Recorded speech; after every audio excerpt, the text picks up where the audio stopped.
22 billion US ഡോളറിന്റെ അതായത് 1,85,000 കോടി രൂപയുടെ കാപ്പി കച്ചവടം. അതാണ് സ്റ്റാർബക്സ്. 1952 അമേരിക്കയിൽ ഒരു ദരിദ്ര കുടുംബത്തിൽ ജനിച്ച ഹവാർഡ് സോസ് തന്റെ കഠിനാധ്വാനം കൊണ്ട് മാത്രമാണ് കുടുംബത്തിലെ ആദ്യ ഡിഗ്രി ഹോൾഡർ ആവുകയും അതിനുശേഷം ഒരു സെയിൽസ്മാൻ ആയി കരിയർ തുടങ്ങിയ അദ്ദേഹം 1982 തന്റെ 29ാമത്തെ വയസ്സിൽ സ്റ്റാർബക്സിൽ എത്തുന്നത് director of marketing and retail operation എന്ന പോസ്റ്റിലാണ്. കോഫി ബീൻസ് മാത്രം കച്ചവടം ചെയ്യുന്ന സ്റ്റാർബക്സിന്റെ ഒരു മീറ്റിംഗിന് വേണ്ടി ഷൂട്ട്സ് ഇറ്റലി സന്ദർശിക്കുകയും അന്ന് അവിടെ കണ്ടൊരു കോഫി ഷോപ്പ് സിസ്റ്റത്തിൽ വല്ലാതെ ആകർഷണവും ചെയ്ത അദ്ദേഹം തിരിച്ചു വന്നതിന് ശേഷം വലിയൊരു പ്രൊജക്ട് റിപ്പോർട്ടായി ഇത് കമ്പനിക്ക് മുന്നിൽ അവതരിപ്പിച്ചപ്പോൾ തീർച്ചയായും റിജക്ട് ചെയ്യുകയാണ് ഉണ്ടായത്. എന്നാൽ ഷൂട്ട്സ് തന്നിലും പ്രൊജക്ടിലും പൂർണ്ണമായും വിശ്വസിക്കുകയും സ്റ്റാർബക്സിൽ നിന്നും റിസൈൻ ചെയ്ത് 240 പേരെ ഈ പ്രൊജക്ടുമായി സമീപിച്ചതിൽ 217 പേരും റിജക്ട് ചെയ്യുകയുണ്ടായത്. അത് അദ്ദേഹത്തെ തളർത്തുന്നില്ല എന്ന് മാത്രമല്ല സ്റ്റാർബക്സിന്റെ കൂടി ഇൻവെസ്റ്റ്മെന്റിൽ 1986 അദ്ദേഹത്തിന്റെ ഫസ്റ്റ് ഷോപ്പ് തുറക്കാൻ അദ്ദേഹത്തിന് സാധിച്ചു.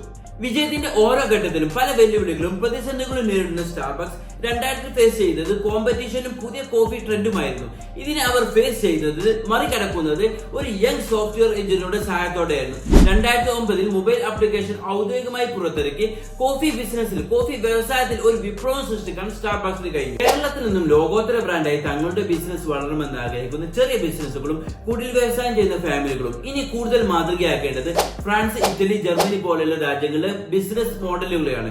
കാരണം ഇന്ന് നമ്മൾ ഫേസ് ചെയ്യുന്ന പല പ്രശ്നങ്ങളും 100-200 വർഷങ്ങൾക്ക് മുമ്പ് അവർ ബിസിനസ്സിൽ സോൾവ് ചെയ്തിട്ടുള്ളതായി കാണാം. നമുക്കറിയാം ഇന്ന് നാട്ടിൽ ഹ്യൂജ് റിസോഴ്സസ് എന്നത് കുറഞ്ഞു വരുന്നു.